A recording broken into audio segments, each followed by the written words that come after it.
Ven, sígueme. 2024. Para el hogar y la iglesia. Capítulo 47. Éter. Capítulos del 6 al 11. Lección asignada del 18 al 24 de noviembre de 2024. Titulado Para que sea destruido el mal.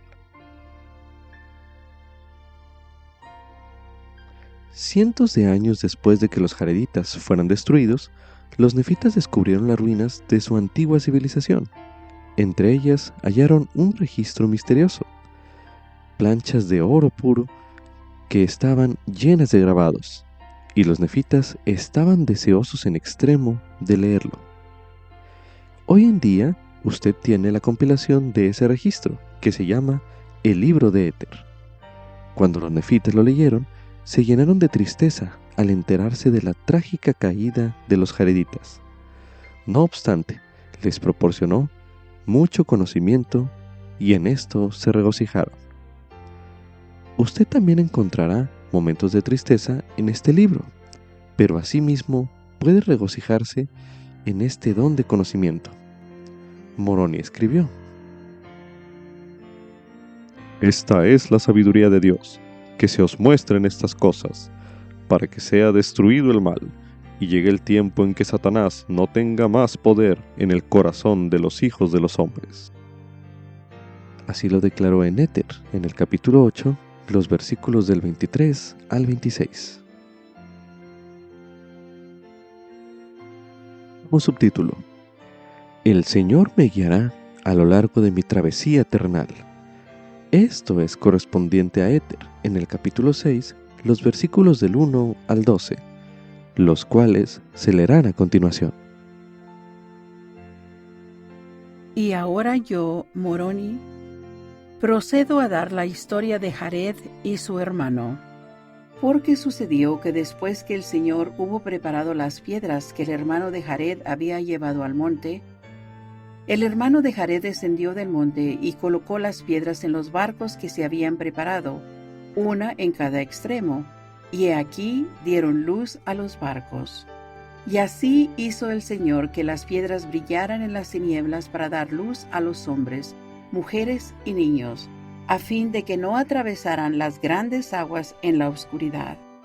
Y sucedió que cuando hubieron preparado todo género de alimentos para que con ellos pudieran subsistir sobre las aguas, así como alimentos para sus rebaños y hatos, y cualquier bestia o animal o ave que llevasen consigo, he aquí, cuando hubieron hecho todas estas cosas, entraron en sus naves o barcos y se hicieron a la mar, encomendándose al Señor su Dios.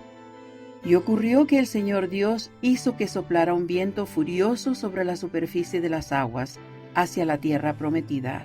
Y así fueron echados de un lado a otro por el viento sobre las olas del mar.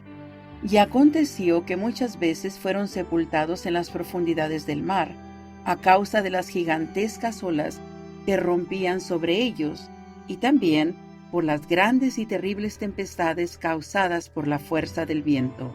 Y sucedía que cuando eran sepultados en el abismo, no había agua que los dañara, pues sus barcos estaban ajustados como un vaso, y también estaban ajustados como el arca de Noé.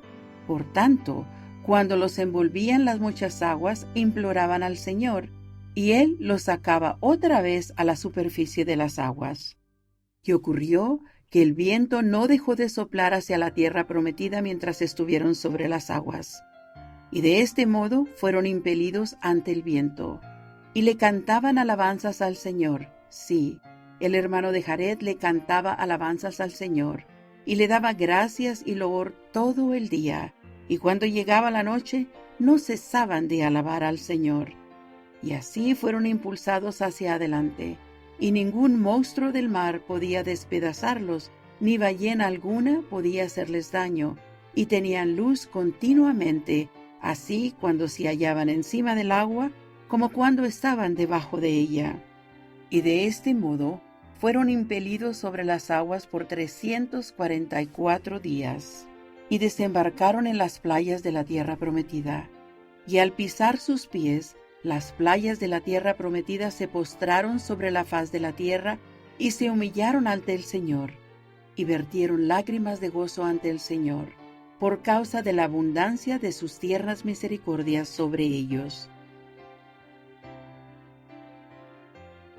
Se hallará conocimiento espiritual al comparar el viaje de los jareditas a través del océano con su trayecto por la vida.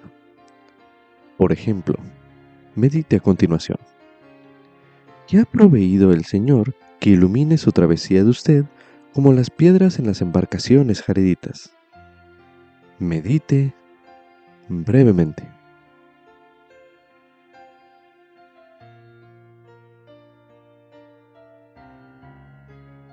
Ahora medite.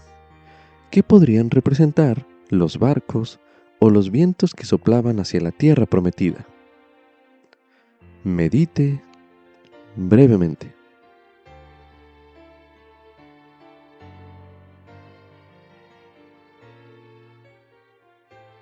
Ahora medite.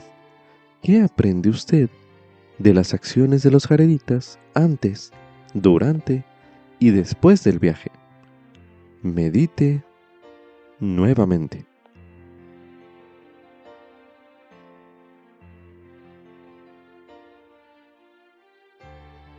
Ahora medite. ¿Cómo le está guiando el Señor a usted para su tierra prometida? Medite una última vez en este bloque de lectura.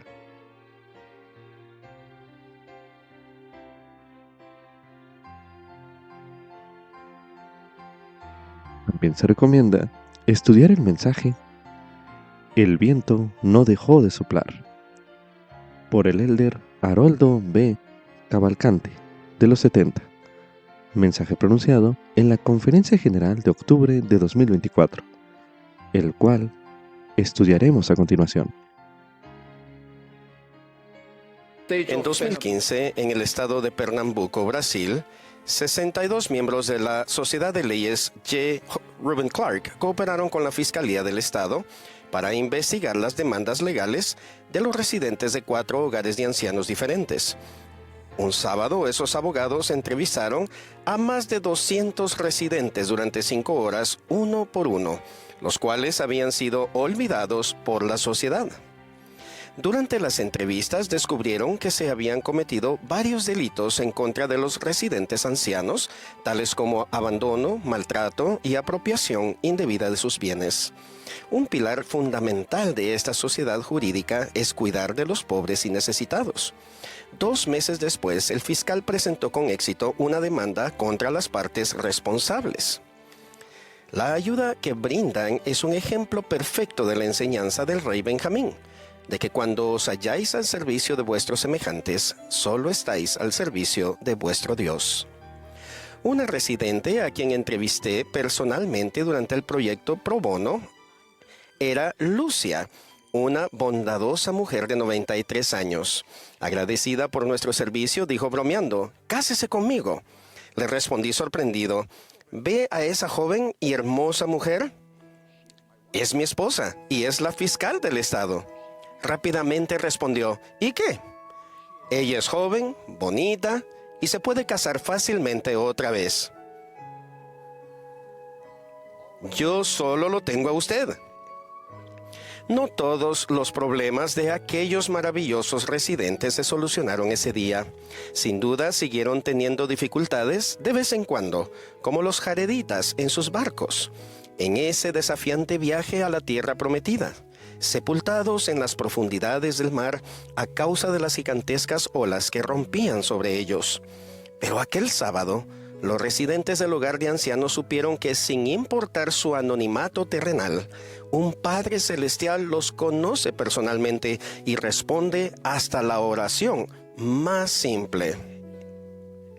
El Maestro de Maestros causó un viento furioso que soplara a los jareditas hacia las bendiciones prometidas.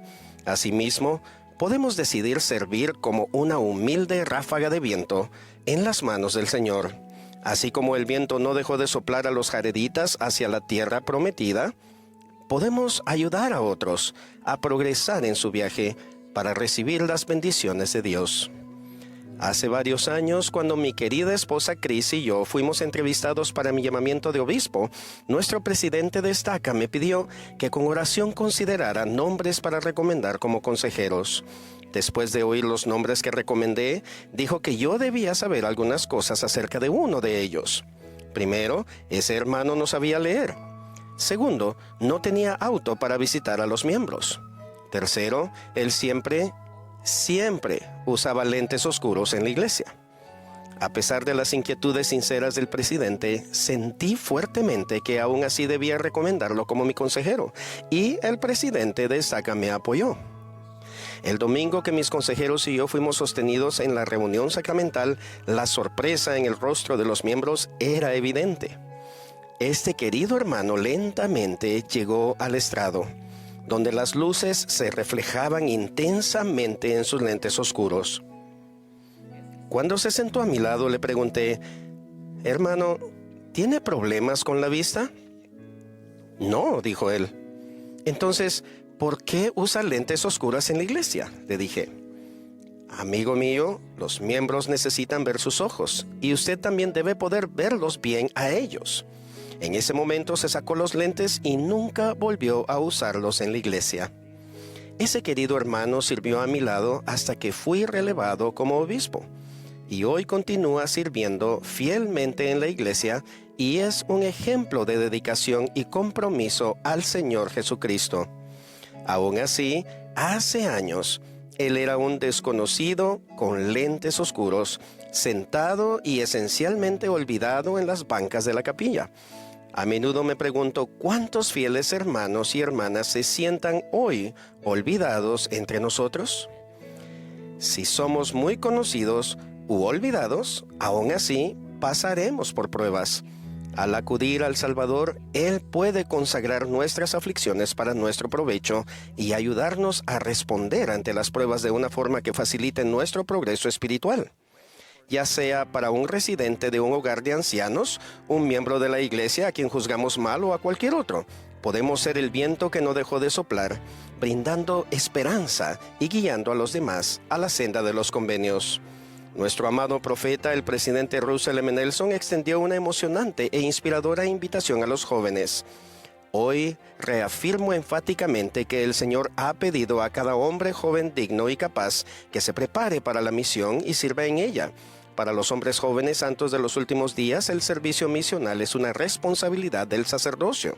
Para ustedes, capaces y jóvenes hermanas, la misión también es una oportunidad poderosa, aunque opcional. Cada día miles de hombres y mujeres jóvenes responden al llamado profético del Señor al servir como misioneros. Son brillantes y, como ha dicho el presidente Nelson, pueden tener un impacto más grande en el mundo que cualquier generación anterior.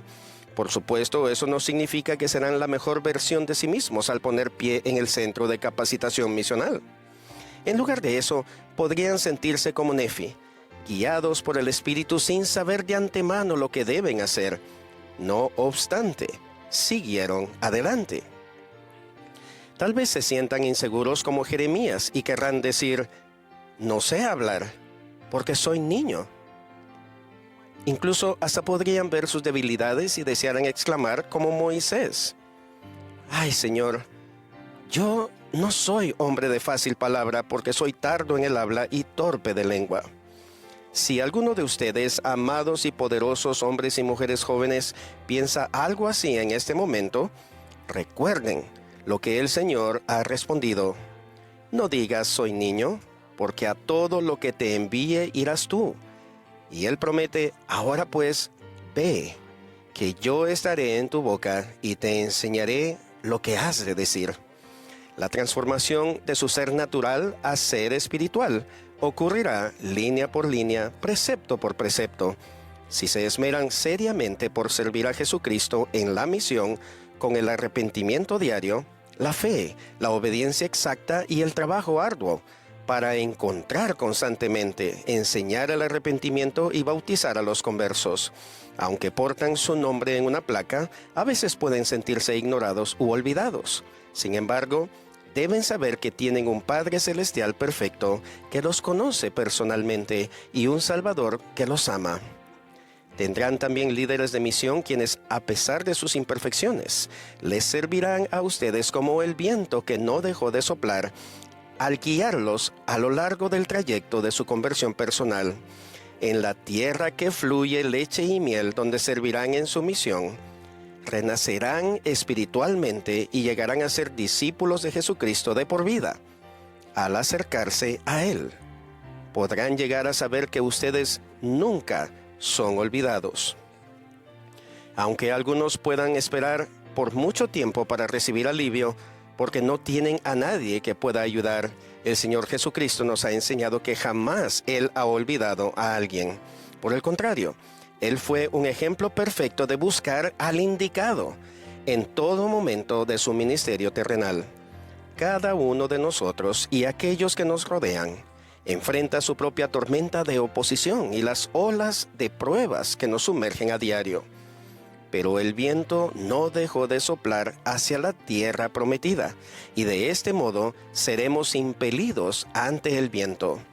Cada uno de nosotros puede ser parte de ese viento, el mismo viento que bendijo a los jareditas en su viaje, y el mismo viento que con nuestra ayuda bendecirá a los desapercibidos u olvidados para alcanzar sus propias tierras prometidas.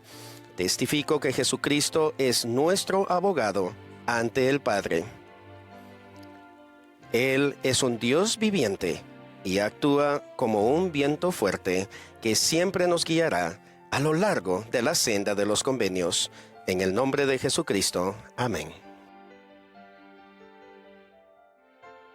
Como subtítulo: Andar humildemente delante del Señor. Esto es correspondiente a Éter en el capítulo 6, los versículos del 5 al 18, así como también en el versículo 30. En el capítulo 9, los versículos del 28 al 35. Y en el capítulo 10, los versículos del 1 al 2. Aunque el orgullo y la iniquidad parecen predominar en la historia jaredita, también hay ejemplos de humildad en esos capítulos, en especial los que se leerán a continuación en este bloque de lectura. Meditar en las siguientes preguntas durante la lectura le ayudará a aprender de esos ejemplos. Medite en lo siguiente durante la lectura. ¿Por qué fueron humildes los jareditas en esas situaciones? ¿Cómo demostraron ellos su humildad? ¿Y cómo los bendijo Dios gracias a ello? Para comenzar este ejercicio, a continuación se leerá en el libro de Éter, en el capítulo 6, los versículos del 5 al 18, así como también el versículo 30, que dicen lo siguiente.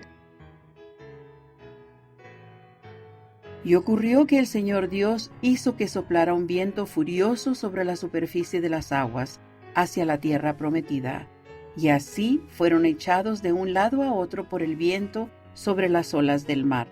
Y aconteció que muchas veces fueron sepultados en las profundidades del mar, a causa de las gigantescas olas que rompían sobre ellos, y también por las grandes y terribles tempestades causadas por la fuerza del viento.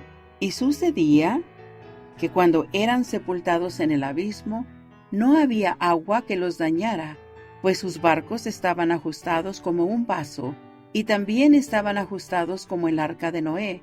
Por tanto, cuando los envolvían las muchas aguas, imploraban al Señor, y Él los sacaba otra vez a la superficie de las aguas. Y ocurrió que el viento no dejó de soplar hacia la tierra prometida mientras estuvieron sobre las aguas. Y de este modo fueron impelidos ante el viento. Y le cantaban alabanzas al Señor. Sí, el hermano de Jared le cantaba alabanzas al Señor, y le daba gracias y loor todo el día. Y cuando llegaba la noche, no cesaban de alabar al Señor. Y así fueron impulsados hacia adelante, y ningún monstruo del mar podía despedazarlos, ni ballena alguna podía hacerles daño, y tenían luz continuamente, así cuando se hallaban encima del agua, como cuando estaban debajo de ella. Y de este modo fueron impelidos sobre las aguas por 344 días, y desembarcaron en las playas de la tierra prometida. y al pisar sus pies, las playas de la tierra prometida se postraron sobre la faz de la tierra y se humillaron ante el Señor, y vertieron lágrimas de gozo ante el Señor, por causa de la abundancia de sus tiernas misericordias sobre ellos. Y aconteció que salieron sobre la faz de la tierra, y empezaron a cultivar el terreno. Y Jared tenía 4 hijos, y se llamaban Jacom, y Gilga, y Maa, y Oría. Y el hermano de Jared también engendró hijos e hijas. Y los amigos de Jared y de su hermano eran en total unas 22 almas, y también ellos engendraron hijos e hijas antes de llegar a la tierra de promisión, y así empezaron a ser numerosos. Y se les enseñó a andar humildemente delante del Señor, y también recibían instrucción de lo alto. Y aconteció que empezaron a extenderse sobre la faz de la tierra, y a multiplicarse, y a cultivar el terreno, y se hicieron fuertes en la tierra. Continuando con este ejercicio, a continuación se leerá Éter en el capítulo 9, los versículos del 28 al 35, que dicen lo siguiente. Y de nuevo llegaron profetas a la tierra, proclamándoles el arrepentimiento, sí, que debían preparar el camino del Señor, o caería una maldición sobre la faz de la tierra. Sí, que habría un hambre muy grande, en la que serían destruidos si no se arrepentían.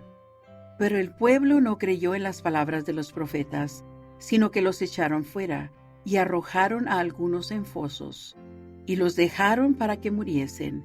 Y aconteció que hicieron todas estas cosas según el mandato del rey Et. Y ocurrió que empezó a haber una gran escasez en la tierra, y los habitantes empezaron a ser destruidos con suma rapidez por razón de la escasez, pues no había lluvia sobre la faz de la tierra. Y también aparecieron serpientes venenosas sobre la superficie de la tierra, y envenenaron a mucha gente. Y sucedió que sus rebaños empezaron a huir de las serpientes venenosas hacia la tierra del sur, que los nefitas llamaban Zarahemla. Y aconteció que muchos de ellos perecieron en el camino, no obstante, hubo algunos que huyeron a la tierra del sur. Y ocurrió que el Señor hizo que no los persiguieran más las serpientes, sino que obstruyeran el camino para que la gente no pudiera pasar, y para que cualquiera que intentara pasar cayera por las serpientes venenosas. Y sucedió que el pueblo siguió el rastro de los animales, y devoró los cuerpos muertos de los que caían por el camino, hasta que los consumieron todos. Ahora bien, cuando los del pueblo vieron que iban a morir, empezaron a arrepentirse de sus iniquidades y a clamar al Señor. Y aconteció que cuando se hubieron humillado suficientemente ante el Señor, Él envió la lluvia sobre la faz de la tierra, y el pueblo comenzó a revivir y empezó a haber frutos en las tierras del norte y en todas las tierras circunvecinas, y les mostró el Señor su poder para librarlos del hambre. Continuando con este ejercicio, a continuación se leerá en Éter, en el capítulo 10, los versículos del 1 al 2, que dicen lo siguiente. Y sucedió que Ses, que era descendiente de Et, pues Et había perecido por motivo del hambre, como también toda su familia, menos Ses, empezó pues Ses a restablecer a un pueblo abatido. Y aconteció que Ses recordó la destrucción de sus padres, y estableció un reino justo, porque recordó lo que el Señor había hecho al traer a Jared y a su hermano a través del mar, y anduvo por las sendas del Señor, y engendró hijos e hijas. Ahora medite a continuación. ¿Por qué cree usted que fueron humildes los jareditas en esas situaciones? Medite brevemente.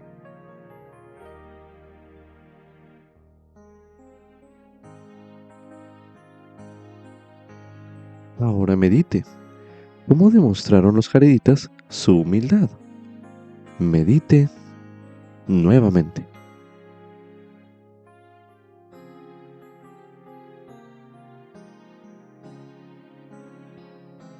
Ahora medite. ¿Cómo los bendijo Dios a los jareditas gracias a ello? Es decir, gracias a su humildad. Medite brevemente.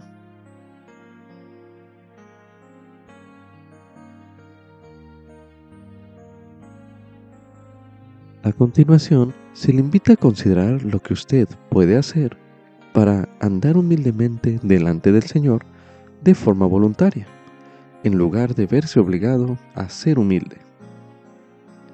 A continuación se leerá en Mosía, capítulo 4, los versículos del 11 al 12, que dicen lo siguiente.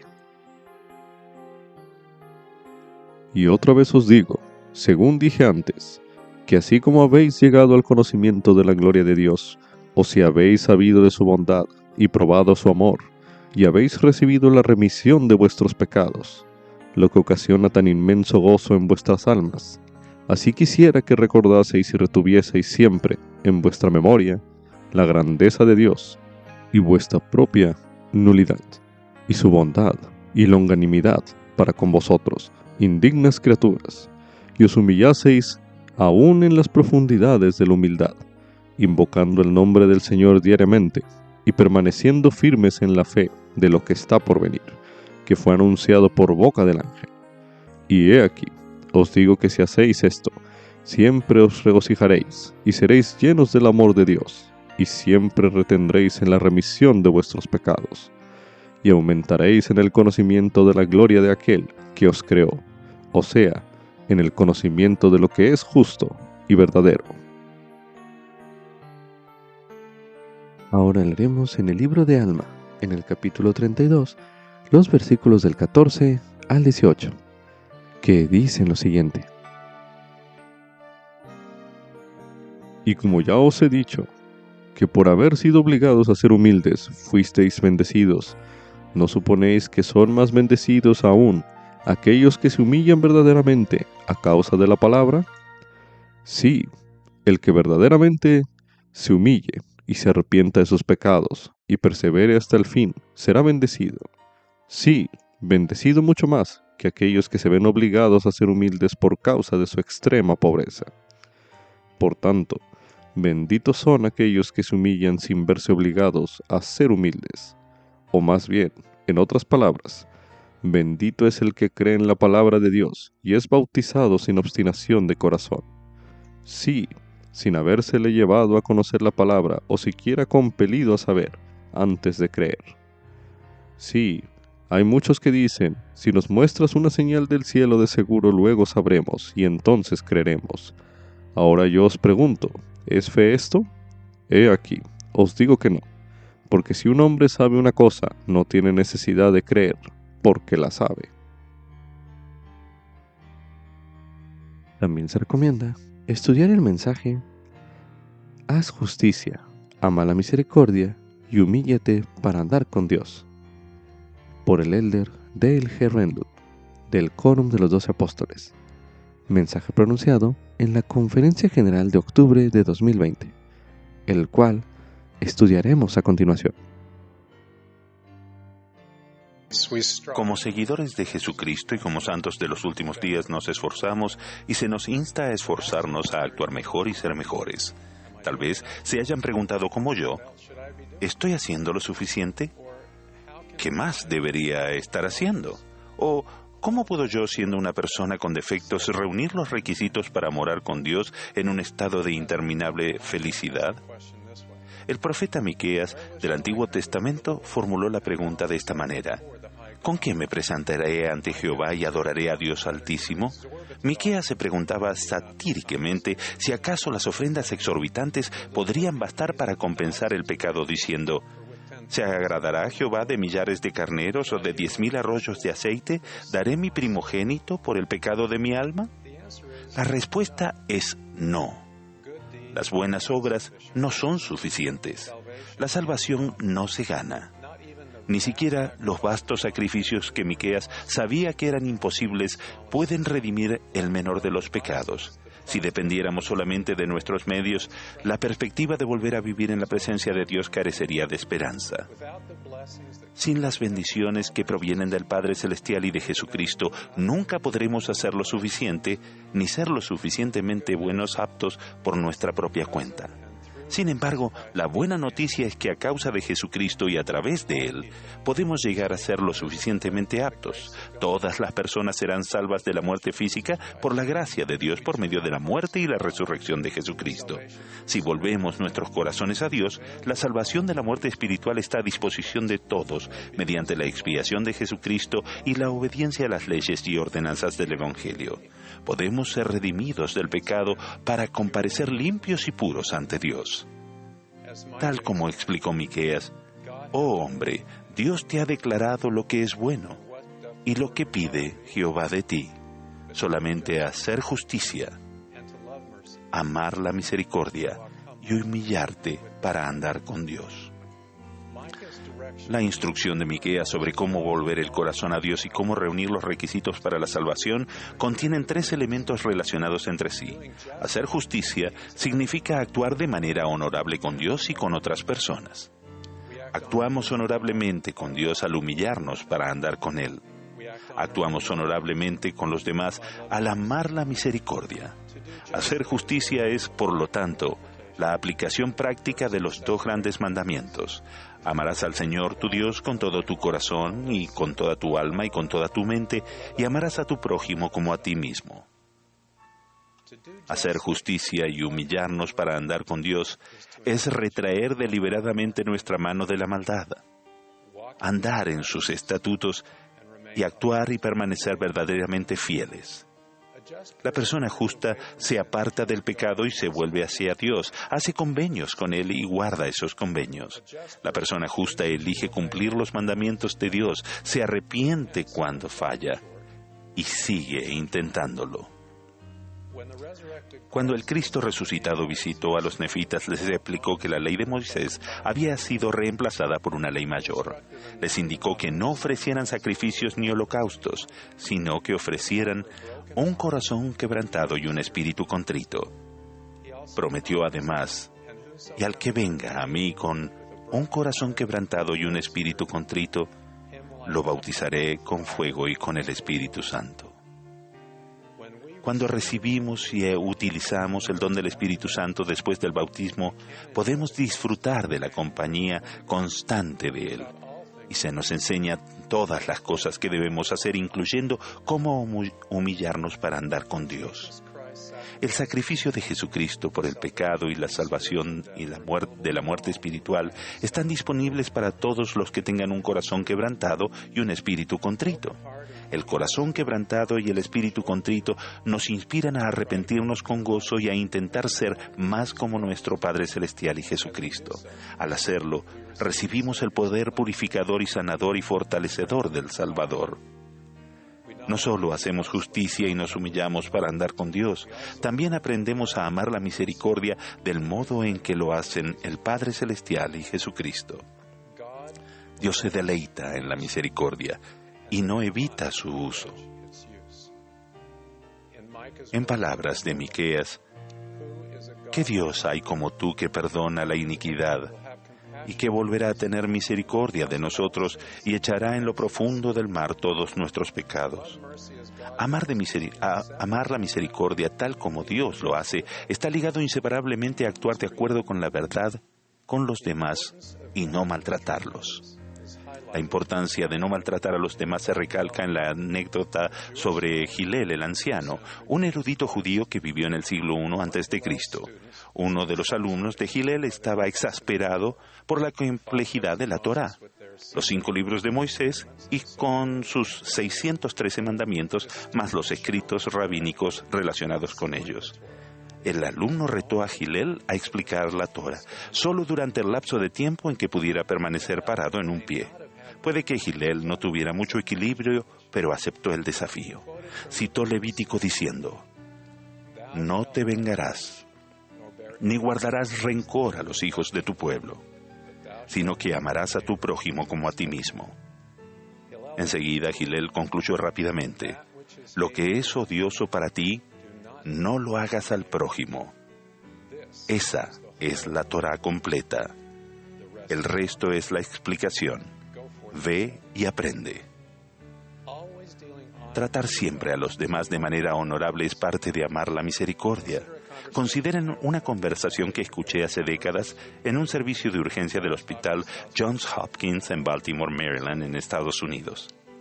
Un paciente, el señor Jackson, era un hombre cortés y agradable, bien conocido por el personal del hospital. Anteriormente había sido hospitalizado varias veces por el tratamiento de enfermedades relacionadas con el alcohol. En esta ocasión, el señor Jackson había regresado al hospital con síntomas de lo que diagnosticarían como una inflamación de páncreas provocada por el alcohol. Hacia el final de su turno, el Dr. Cohen, un médico muy trabajador y admirado, examinó al señor Jackson y determinó que la hospitalización estaba justificada. El Dr. Cohen asignó a la doctora Jones, la siguiente médica de turno, que hospitalizara al señor Jackson y supervisara su tratamiento. La doctora Jones había asistido a una facultad de medicina de prestigio y acababa de comenzar sus estudios de posgrado. Esta capacitación extenuante está asociada frecuentemente con la privación del sueño, lo que probablemente contribuyó a la respuesta negativa de la doctora Jones. Frente a su quinta hospitalización de la noche, la doctora Jones se quejó en voz alta con el doctor Cohen. Le parecía injusto que tuviera que pasar tantas horas atendiendo al señor Jackson cuando su problema era autoinfligido. El doctor Cohen pronunció su enfática respuesta casi susurrando. Dijo: Doctora Jones, usted se hizo médica para cuidar de las personas y trabajar para curarlas. No se hizo médica para juzgarlas. Si no entiende la diferencia, no tiene derecho a formarse en esta institución. Después de esa corrección, la doctora Jones cuidó diligentemente al señor Jackson durante la hospitalización. Después de aquello, el señor Jackson falleció y tanto la doctora Jones como el doctor Cohen han tenido unas carreras sobresalientes, pero en un momento crítico de su formación, la doctora Jones necesitó que se le recordara que hiciera justicia, que amara la misericordia y que cuidara del señor Jackson sin juzgarlo. A lo largo de los años, aquel recordatorio me ha sido de beneficio. Amar la misericordia significa que no solo amamos la misericordia que Dios nos extiende a nosotros, sino que nos deleitamos en que Dios extienda esa misma misericordia a los demás. Y seguimos su ejemplo. Todos son iguales ante Dios y todos necesitamos tratamiento espiritual para que se nos ayude a sanar. El Señor ha dicho: no estimaréis a una carne más que a otra, ni un hombre se considerará mejor que otro. Jesucristo ejemplificó lo que significa hacer justicia y amar la misericordia. Se relacionó abiertamente con los pecadores, tratándolos de manera honorable y con respeto. Enseñó el gozo de guardar los mandamientos de Dios y procuró elevar, en vez de condenar a quienes tenían dificultades. Acusó a los que lo culpaban por ministrar a personas que aquellos consideraban indignas. Tal superioridad moral lo ofendió. Y todavía lo hace. Para ser semejante a Cristo, la persona procede de forma justa, comportándose de manera honorable tanto con Dios como con otras personas. La persona justa es cortés en palabra y en hecho, y reconoce que las diferencias de opinión o creencia no impiden la bondad ni la amistad genuinas. La persona que actúa de manera justa no tendrá deseos de injuriarse el uno al otro, sino de vivir pacíficamente uno con otro. Para ser semejante a Cristo, la persona ama la misericordia. Las personas que aman la misericordia no son prejuiciosas, muestran compasión por los demás, especialmente por los menos afortunados. Son gentiles, bondadosos y honestos. Esas personas tratan a todos con amor y comprensión sin importar características de la raza, el sexo, la afiliación religiosa, la orientación sexual, el estatus socioeconómico ni las diferencias triviales de clan o nacionales. Estas son superadas por el amor cristiano. Para ser semejante a Cristo, la persona elige a Dios, se humilla para andar con Él, procura complacerlo y guarda los convenios que hace con Él. Las personas que se humillan para andar con Dios recuerdan lo que el Padre Celestial y Jesucristo han hecho por ellas. ¿Estoy haciendo lo suficiente? ¿Qué más debería estar haciendo? Las acciones que emprendamos en respuesta a estas preguntas son fundamentales para nuestra felicidad en esta vida y en las eternidades. El Salvador no quiere que demos por sentada la salvación. Incluso después de hacer convenios sagrados existe la posibilidad de que caigamos de la gracia y nos alejemos del Dios viviente. Así que debemos cuidarnos y orar siempre para evitar caer en tentación. Pero al mismo tiempo, nuestro Padre Celestial y Jesucristo no quieren que nos distraigamos por una continua incertidumbre durante nuestro viaje terrenal, preguntándonos si hemos hecho lo suficiente para ser salvos y exaltados. Ciertamente no quiere que nos atormentemos con los errores de los que nos hemos arrepentido, viéndolos como heridas que nunca sanan, ni que seamos aprensivos en exceso de que podamos volver a tropezar. Podemos evaluar nuestro propio progreso, podemos saber que el curso que nosotros seguimos en la vida está de acuerdo con la voluntad de Dios. Cuando hacemos justicia, amamos la misericordia y nos humillamos para andar con Dios. Incorporamos los atributos del Padre Celestial y de Jesucristo a nuestro carácter y nos amamos los unos a los otros. Cuando hagan estas cosas, seguirán la senda de los convenios y reunirán los requisitos para morar con Dios en un estado de interminable felicidad. Sus almas serán infundidas con la gloria de Dios y con la luz de la vida sempiterna. Serán llenos de un gozo indescriptible. Testifico que Dios vive y que Jesús es el Cristo, nuestro Salvador y Redentor, que con gozo y amor extiende su misericordia a todos. En el nombre de Jesucristo. Amén.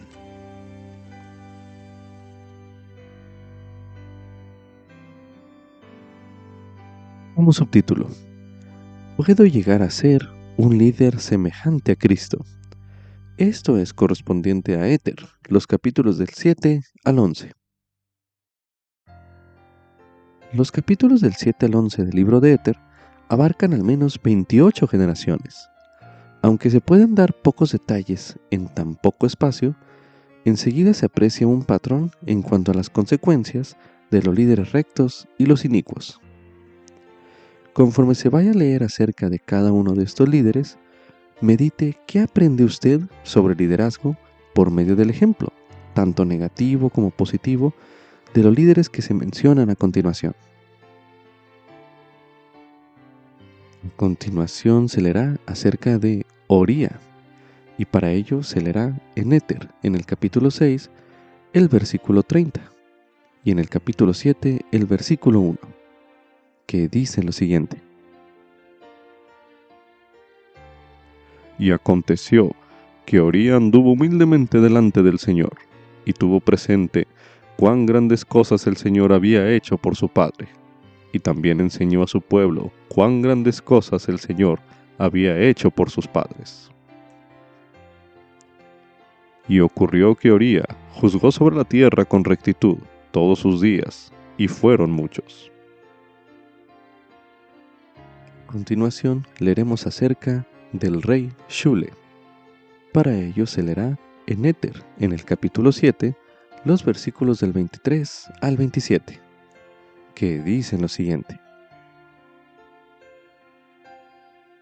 Y en el reinado de Shule también llegaron entre el pueblo profetas, enviados del Señor, profetizando que las iniquidades y la idolatría del pueblo estaban trayendo una maldición sobre la tierra, y que serían destruidos si no se arrepentían. Y aconteció que el pueblo ultrajo a los profetas y se burló de ellos. Y sucedió que el rey Shule sometió a juicio a todos los que injuriaban a los profetas, y expidió una ley por toda la tierra, la cual facultaba a los profetas para ir a donde quisieran. Y a causa de esto, se logró que el pueblo se arrepintiera. Y por haberse arrepentido el pueblo de sus iniquidades e idolatrías, el Señor los perdonó, y empezaron otra vez a prosperar en la tierra. Y aconteció que Shule engendró hijos e hijas en su vejez, y no hubo más guerras en los días de Shule, y recordó las grandes cosas que el Señor había hecho por sus padres, trayéndolos a través del gran mar a la tierra prometida, de modo que juzgó con justicia todos sus días. Ahora aprenderemos acerca del rey Jared. Para ello, a continuación se leerá en Éter, en el capítulo 8, los versículos del 1 al 7, así como también del 11 al 15, que dicen lo siguiente. Y sucedió que Sule engendró a Omer, y éste reinó en su lugar. Y Omer engendró a Jared, y Jared engendró hijos e hijas. Y Jared se sublevó contra su padre, y fue y habitó en la tierra de Et. Y sucedió que lisonjeó a muchos por motivo de sus palabras astutas, hasta que hubo logrado la mitad del reino. Y cuando hubo logrado la mitad del reino, le hizo la guerra a su padre, y llevó cautivo a su padre, y lo hizo servir en el cautiverio. Y en los días del reinado de Omer, permaneció cautivo la mitad de sus días. Y ocurrió que engendró hijos e hijas, entre ellos a Esrom y Coriantum. Y estos se enojaron en extremo por los actos de Jared su hermano, al grado de que reunieron un ejército y le hicieron la guerra a Jared, y aconteció que lo combatieron de noche.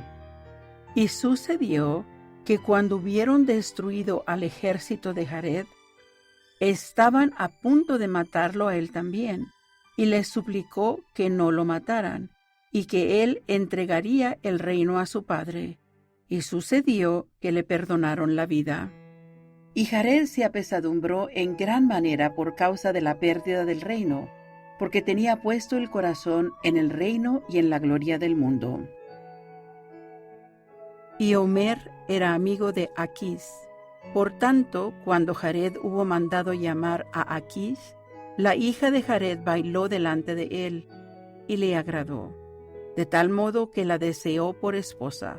Y aconteció que dijo a Jared, dámela por esposa. Y Jared le dijo, te la daré si me traes la cabeza de mi padre, el rey. Y sucedió que Aquís reunió a toda su parentela en la casa de Jared y les dijo, ¿me juraréis que me seréis fieles en lo que exija de vosotros? Y aconteció que todos le juraron por el Dios del cielo, y también por los cielos, y también por la tierra y por su cabeza, que el que se opusiera a la ayuda que Aquís deseara, perdería la cabeza, y quien divulgara cualquiera de las cosas que Aquís les diera a conocer, perdería la vida. Y ocurrió que así se pusieron de acuerdo con Aquís. Y él les administró los juramentos que fueron dados por los antiguos que también ambicionaban poder, juramentos que habían sido transmitidos desde Caín, que fue asesino desde el principio. A continuación aprenderemos acerca de Emer y Coriantum. Para ello, ahora se leerá en Éter, en el capítulo 9, los versículos del 21 al 23, que dicen lo siguiente. Y Emer juzgó con rectitud todos los días de su vida, y engendró muchos hijos e hijas, y engendró a Coriantum, y ungió a Coriantum, para que reinara en su lugar. Y después que hubo ungido a Coriantum, para que reinara en su lugar, vivió 4 años, y gozó de paz en la tierra. Sí, aún vio al Hijo de Justicia, y se regocijó, y se glorió en su día, y murió en paz. Y acaeció que Coriantum anduvo por las sendas de su padre, y edificó muchas grandes ciudades, y administró lo que era bueno a su pueblo, todos los días de su vida.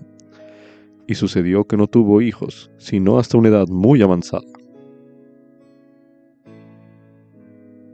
A continuación, aprenderemos ahora de las acciones del rey Het. Para ello, se leerá en Éter, capítulo 9, los versículos del 26 al 30, que dicen lo siguiente. Y el pueblo se había extendido de nuevo sobre toda la faz de la tierra, y otra vez empezó a haber una iniquidad sumamente grande sobre la faz de la tierra. Y Het comenzó a adoptar nuevamente los planes secretos de los tiempos antiguos para destruir a su padre. Y sucedió que destronó a su padre, pues lo mató con su propia espada, y reinó en su lugar. Y de nuevo llegaron profetas a la tierra, proclamándoles el arrepentimiento. Sí, que debían preparar el camino del Señor, o caería una maldición sobre la faz de la tierra. Sí, que habría un hambre muy grande, en la que serían destruidos si no se arrepentían. Pero el pueblo no creyó en las palabras de los profetas, sino que los echaron fuera, y arrojaron a algunos en fosos y los dejaron para que muriesen. Y aconteció que hicieron todas estas cosas según el mandato del rey Het.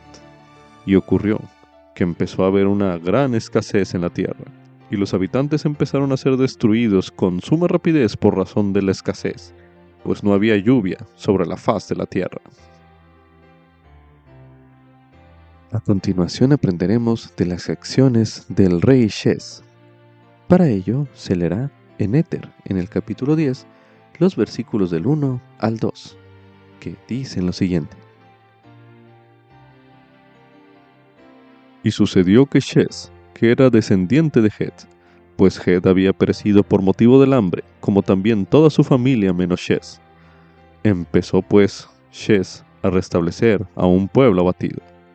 Y aconteció que Shes recordó la destrucción de sus padres, y estableció un reino justo, porque recordó lo que el Señor había hecho al traer a Jared y a su hermano a través del mar, y anduvo por las sendas del Señor, y engendró hijos e hijas. A continuación, aprenderemos acerca de las acciones del rey Riplakish. Para ello, a continuación se leerá en Éter, en el capítulo 10, los versículos del 5 al 8, que dicen lo siguiente. Y ocurrió que Riplakish no hizo lo que era recto a los ojos del Señor, pues tuvo muchas esposas y concubinas, e impuso sobre los hombros del pueblo lo que era difícil de sobrellevar. Sí, les impuso pesados tributos, y con los tributos construyó muchos suntuosos edificios, y se edificó un trono extremadamente hermoso, y construyó muchas prisiones, y los que no querían sujetarse a los tributos los echaba en la prisión, y a quienes no podían pagar tributos los encerraba en la prisión, y hacía que trabajaran continuamente para su sostén, y al que se negaba a trabajar, hacía que lo mataran. De modo que logró toda su obra exquisita. Sí, aún su oro fino hacía que se refinara en la prisión, y hacía que allí fuese elaborada toda suerte de obras preciosas. Y sucedió que afligió al pueblo con sus fornicaciones y sus abominaciones.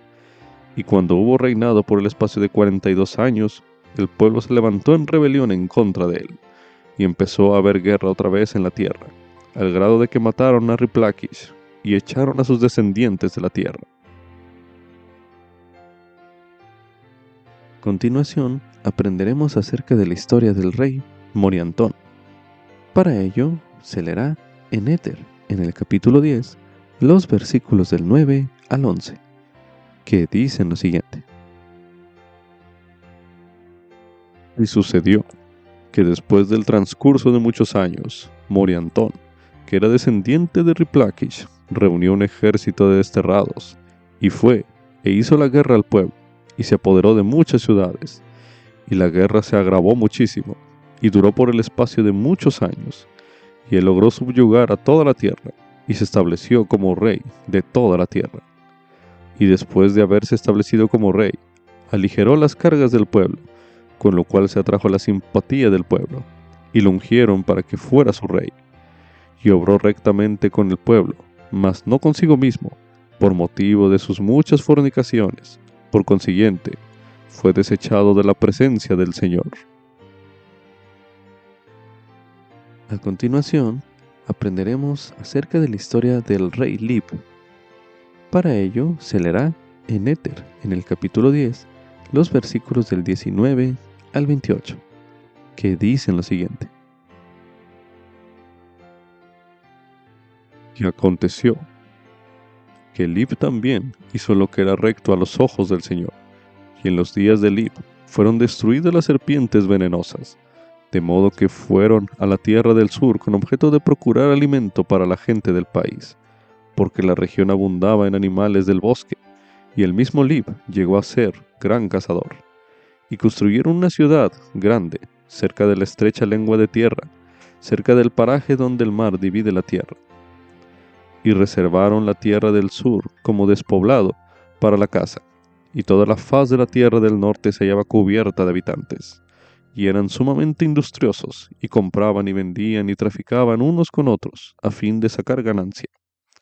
Y trabajaban toda clase de minerales, y elaboraban el oro, la plata, el hierro, el bronce, y toda clase de metales, y los sacaban de la tierra.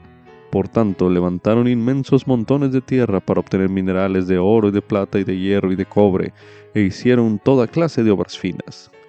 Y tenían sedas y lino finamente tejido, y hacían toda clase de telas para cubrir su desnudez. Y fabricaban toda clase de herramientas para cultivar la tierra, tanto para arar, como para sembrar, para segar, para asadonar, como también para trillar. Y hacían toda clase de herramientas, con las cuales hacían trabajar sus animales, y elaboraban toda clase de armas de guerra, y confeccionaban toda clase de artículos de una elaboración sumamente fina. Y nunca pudo haber un pueblo más bendecido que ellos, ni que hubiera prosperado más por la mano del Señor. Y se hallaban en una tierra escogida sobre todas las demás, porque el Señor lo había dicho. Ahora leeremos acerca de la historia del rey Etem. Y para ello, a continuación se leerá en Éter, en el capítulo 11, los versículos del 11 al 13, que dicen lo siguiente. Y Etem, que era descendiente de Ahá, tomó posesión del reino, y en sus días también hizo lo que era inicuo. Y sucedió que en los días de Etem llegaron muchos profetas, y profetizaron de nuevo al pueblo. Sí, profetizaron que el Señor los destruiría completamente de sobre la faz de la tierra, a menos que se arrepintieran de sus iniquidades. Y acaeció que el pueblo endureció su corazón, y no quiso hacer caso de sus palabras, y los profetas se lamentaron, y se retiraron de entre el pueblo. A continuación, aprenderemos acerca de la historia de otro gran líder, es decir, de Jesucristo. Para ello, a continuación se leerá en Mateo, capítulo 18, los versículos del 1 al 4, que dicen lo siguiente. En aquel tiempo se acercaron los discípulos a Jesús diciendo, ¿quién es el mayor en el reino de los cielos? Y llamando Jesús a un niño, lo puso en medio de ellos, y dijo, de cierto os digo, que si no os volvéis y os hacéis como niños, no entraréis en el reino de los cielos.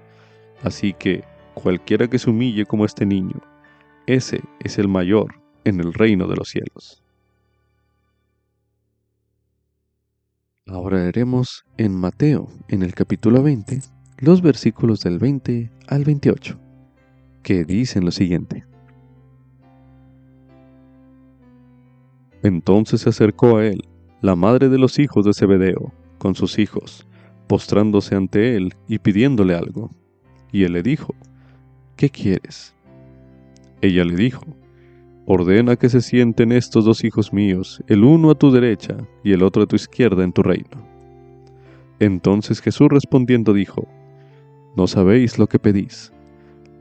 ¿Podéis beber del vaso que yo he de beber y ser bautizados con el bautismo con que yo soy bautizado? Y ellos le dijeron, podemos. Y él les dijo, a la verdad, de mi vaso beberéis, y con el bautismo con que yo soy bautizado, seréis bautizados. Pero el sentaros a mi derecha y a mi izquierda no es mío darlo, sino aquellos para quienes está preparado por mi Padre. Y cuando los 10 oyeron esto, se enojaron con los 2 hermanos. Entonces Jesús, llamándolos, dijo, sabéis que los gobernantes de los gentiles se enseñorean sobre ellos, y los que son grandes ejercen sobre ellos potestad. Mas entre vosotros no será así, sino el que quiera hacerse grande entre vosotros, será vuestro servidor. Y el que quiera ser el primero entre vosotros, será vuestro siervo. Así como el Hijo del Hombre no vino para ser servido, sino para servir y para dar su vida en rescate por muchos. Ahora leeremos en el libro de Mateo, en el capítulo 23, el versículo 11, donde se menciona: el que sea el mayor entre vosotros será vuestro siervo. El elder Dieter F. Uchtdorf, del Quórum de los 12 Apóstoles, dio consejos útiles sobre liderazgo en un mensaje titulado El mayor entre vosotros. Se le invita a estudiar ese mensaje, en especial las historias que él relata, en busca de principios o modelos de liderazgo semejantes a los de Cristo. Para ello, a continuación, estudiaremos el mensaje El mayor entre vosotros, por el presidente Dieter F. Uchtdorf, en aquel entonces como segundo consejero de la primera presidencia de la Iglesia. Mensaje pronunciado en la Conferencia General de abril de 2017, el cual escucharemos a continuación. Mis queridos hermanos, amigos, cuán agradecido me siento por estar con ustedes en esta inspiradora reunión mundial del sacerdocio. Presidente Monson, gracias por su mensaje y bendición. Siempre tomaremos en serio sus palabras de guía, sus consejos y su sabiduría. Le amamos y sostenemos. Y siempre oramos por usted. Usted es nuestro amado profeta del Señor y el presidente de la Iglesia. Le sostenemos y le amamos. Hace casi 20 años se dedicó el templo de Madrid, España, y dio comienzo su servicio como Sagrada Casa del Señor. Harriet y yo lo recordamos bien porque yo estaba sirviendo en la presidencia del área en aquella época. Junto con muchos otros, dedicamos innumerables horas a atender los detalles de la planificación y organizando los acontecimientos previos a la dedicación. Al acercarse la fecha de la dedicación, me di cuenta de que aún no había recibido la invitación para asistir. Esto nos tomó un poco por sorpresa. Después de todo, en mi responsabilidad como presidente del área, había participado intensamente en este proyecto del templo y lo sentía en una pequeña medida como algo mío. Le pregunté a Harriet si había visto alguna invitación, pero me dijo que no. Pasaban los días y mi ansiedad iba creciendo. Me pregunté si nuestra invitación se había perdido. Quizás estuviera enterrada entre los cojines de nuestro sofá. Quizás había pasado desapercibida entre el correo no deseado y había terminado en la basura. Los vecinos tenían un gato muy curioso y llegó a verse muy sospechoso. Finalmente, me vi obligado a aceptar la realidad de que no había sido invitado. ¿Cómo era posible esto? ¿Había hecho algo que ofendiera a alguien? ¿Supuso alguien que vivíamos demasiado lejos para hacer el viaje? ¿Se habían olvidado de mí? Con el tiempo me di cuenta de que este modo de pensar conducía a un punto en el que yo no deseaba afincarme. Harriet y yo nos recordamos mutuamente que la dedicación del templo no giraba en torno a nosotros. No era cuestión de quién merecía ser invitado y quién no. Ni se trataba de nuestros sentimientos o de nuestra idea de que teníamos este derecho. Se trataba de la dedicación de un santo edificio, un templo del Dios Altísimo. Era un día de regocijo para los miembros de la Iglesia en España. Si me hubieran invitado a asistir, lo hubiera hecho con gusto. Pero si no me hubiesen invitado, mi gozo no habría sido en ningún modo menos profundo. Harriet y yo nos regocijaríamos con nuestros amigos, nuestros amados hermanos y hermanas desde la distancia. Alabaríamos a Dios por esta maravillosa bendición con tanto entusiasmo desde nuestro hogar en Frankfurt como lo habríamos hecho desde Madrid. Entre los 12, a quienes Jesús llamó y ordenó, se encontraban 2 hermanos, Santiago y Juan. ¿Recuerdan el sobrenombre que Él les dio? Hijos del trueno. A nadie se le da semejante apodo sin una intrigante historia de trasfondo. Desafortunadamente, las Escrituras no nos explican mucho sobre el origen de este apelativo, pero sí nos ofrecen alguna idea sobre el carácter de Santiago y Juan. Estos eran los mismos dos hermanos que sugirieron mandar que descendiera fuego del cielo sobre una aldea de Samaria, debido a que no se les invitó a quedarse allí con el Señor. Santiago y Juan eran pescadores, probablemente algo toscos, pero supongo que conocían mucho acerca de los elementos de la naturaleza. Ciertamente, eran hombres de acción. En cierta ocasión, mientras el Salvador se preparaba para su último viaje a Jerusalén, Santiago y Juan le abordaron con una petición especial, la cual quizá justifique el apodo que tenían. Queremos que nos concedas lo que vamos a pedirte, dijeron. Bueno, me imagino a Jesús sonriéndoles mientras respondía, ¿qué queréis que os conceda? Concédenos que en tu gloria nos sentemos el uno a tu derecha y el otro a tu izquierda. El Salvador les instó entonces a pensar más detenidamente en lo que estaban pidiendo y dijo, que os sentéis a mi derecha y a mi izquierda no es mío darlo, sino a aquellos para quienes está preparado. En otras palabras, no se pueden obtener honores en el reino de los cielos haciendo campaña por ellos. Uno tampoco puede acceder a la gloria eterna pidiendo un ascenso. Cuando los otros 10 apóstoles escucharon esta petición de los hijos del trueno, no les sentó especialmente bien. Jesús sabía que su tiempo era corto y debió perturbarle observar disputas entre aquellos que llevarían adelante su obra. Les habló a los 12 sobre la naturaleza del poder y de cómo afecta a los que lo buscan y lo ostentan. Las personas influyentes en el mundo, dijo, se sirven de su posición de autoridad para ejercer poder sobre los demás. Casi puedo ver al Salvador mirando con un amor infinito el semblante de estos discípulos fieles y creyentes. Casi puedo oír su voz rogándoles, no será así entre vosotros, sino el que quiera hacerse grande entre vosotros será vuestro servidor. Y cualquiera de entre vosotros que quiera ser el primero será siervo de todos. En el reino de Dios, la grandeza y el liderazgo significan ver a los demás como lo que verdaderamente son, como los ve Dios, y después tenderles la mano y servirles.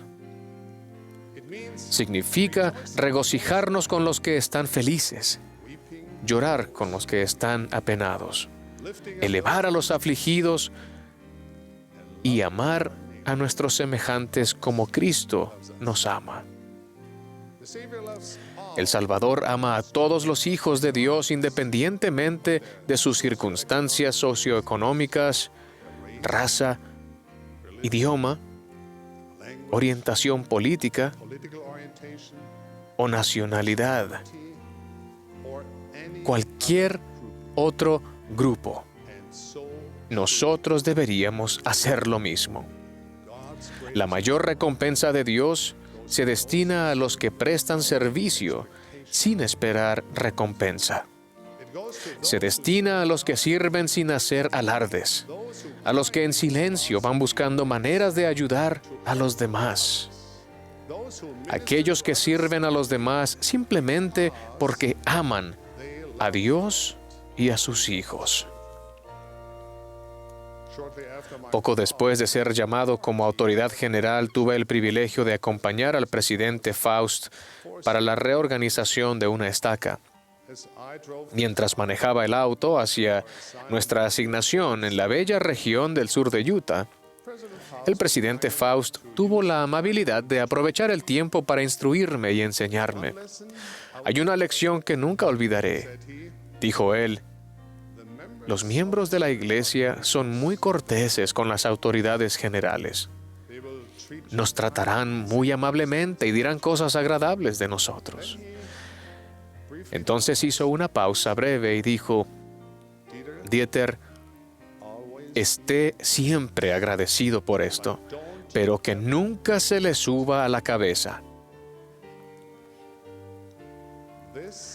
Esta importante lección sobre el servicio en la iglesia se aplica a todos los líderes del sacerdocio de todos los quórums de la iglesia. Se aplica a todos nosotros en esta iglesia. Cuando el presidente Reuben Clark aconsejaba a aquellos que son llamados a cargos de autoridad en la iglesia, les decía que no olvidaran la regla número 6. Inevitablemente, la persona preguntaba, ¿cuál es la regla número 6? Y él respondía, no se tome a sí mismo tan en serio. Y por supuesto, esto llevaba a una pregunta adicional. ¿Cuáles son las otras 5 reglas? Guiñando el ojo, el presidente Clark decía, no existen. Para poder ser líderes eficaces de la iglesia debemos aprender esta crucial lección. El liderazgo en la iglesia no consiste tanto en dirigir a los demás, sino en nuestra disposición a ser dirigidos por Dios. Como santos del Dios Altísimo debemos recordar en todas las cosas a los pobres y a los necesitados, a los enfermos y a los afligidos, porque el que no hace estas cosas no es mi discípulo. Las oportunidades de andar haciendo bienes son ilimitadas. Podemos encontrarlas en nuestros vecindarios, en nuestros barrios y ramas, y ciertamente en nuestros hogares. Además, a cada miembro de la iglesia se le dan oportunidades formales específicas para servir. Nos referimos a estas oportunidades como llamamientos, un término que debería recordarnos quién es el que nos llama a servir. Y el Elder Bednar dio un gran mensaje al respecto el día de hoy, en especial en cuanto a cómo respecta a nuestros jóvenes, quienes van a servir como misioneros del Salvador. Si abordamos nuestros llamamientos como oportunidades de servir a Dios y a los demás con fe y con humildad, cada acto de servicio será un paso en la senda del discipulado. De esta manera, Dios no solamente edifica su iglesia, sino que también edifica a sus siervos. La iglesia tiene por objeto ayudarnos a convertirnos en discípulos verdaderos y fieles de Cristo, buenos y nobles hijos e hijas de Dios.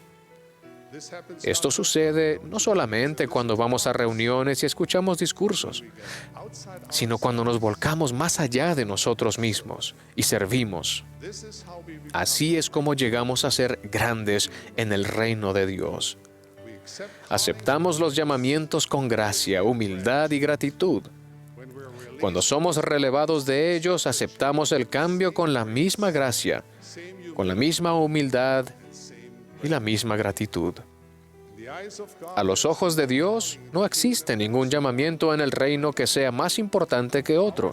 Nuestro servicio, ya sea grande o pequeño, refina nuestro espíritu, abre las ventanas de los cielos y otorga las bendiciones de Dios no solamente a aquellos a quienes servimos, sino también a nosotros mismos. Cuando extendemos la mano a los demás, podemos saber con humilde confianza que Dios reconoce nuestro servicio con su aprobación y complacencia. nos otorga su sonrisa cuando ofrecemos estos sentidos actos de compasión, especialmente actos que pasan desapercibidos a los demás. Cada vez que damos de nosotros mismos a los demás, damos un paso más hacia convertirnos en buenos y verdaderos discípulos de aquel que dio todo lo que tenía por nosotros, nuestro Salvador.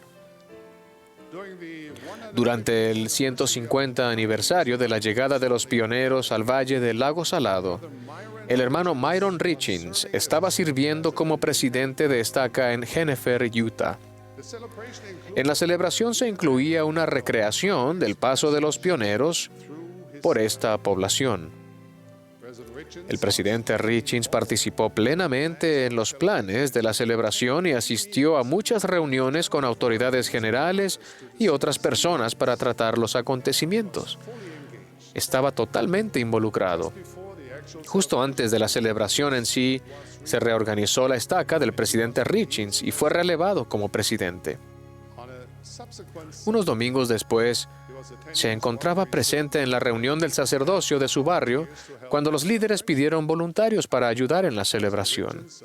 Junto con otros, el presidente Richins alzó la mano y se le pidió que acudiera con ropa de trabajo y llevara su camión y una pala. Finalmente llegó la mañana del gran acontecimiento y el presidente Richins fue a cumplir con su deber voluntario. Escasas semanas antes, fue un elemento clave en la planificación y supervisión de este gran acontecimiento. En aquel día, sin embargo, su trabajo fue ir tras los caballos del desfile y limpiar sus desechos. El presidente Richins lo hizo con gusto. Él comprendía que un tipo de servicio no es superior a otro. Conocía y ponía en práctica las palabras del Salvador. El que es el mayor entre vosotros será vuestro siervo. A veces, como los hijos del trueno, deseamos cargos prominentes. Luchamos por obtener reconocimiento. Procuramos dirigir y aportar algo que sea memorable.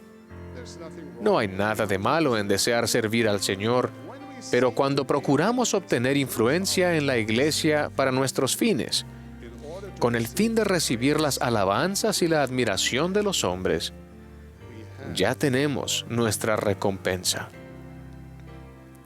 Cuando se nos sube a la cabeza las alabanzas de los demás, esas alabanzas serán nuestra retribución.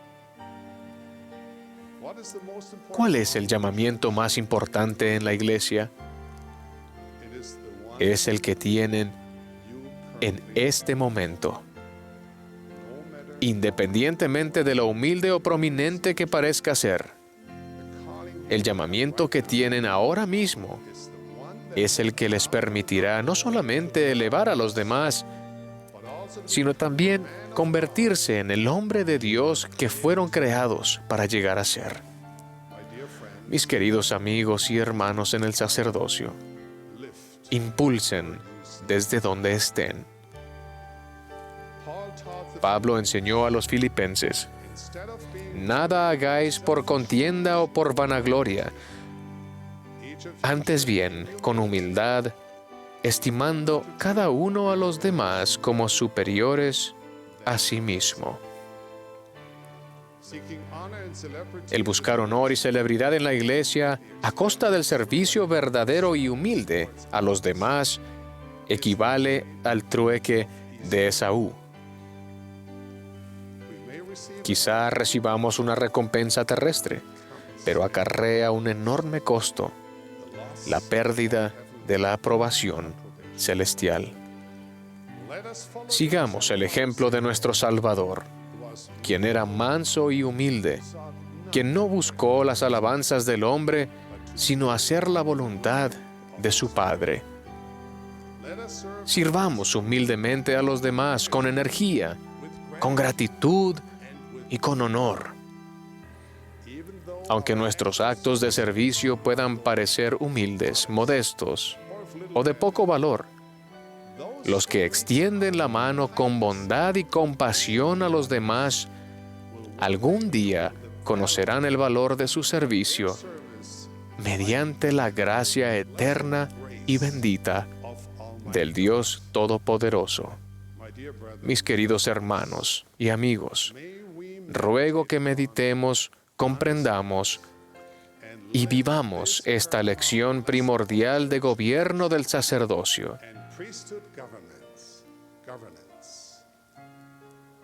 El que es el mayor entre vosotros será vuestro siervo. Esta es mi oración y bendición en el nombre de Jesucristo, nuestro Maestro y Redentor, en el nombre de Cristo. Amén. Después de haber leído o estudiado el mensaje del Elder Uchtdorf, medite a continuación. ¿En qué ocasiones ha visto usted que las personas que nos dirigen han mostrado esos principios o patrones de liderazgo semejantes a los de Cristo? Medite brevemente.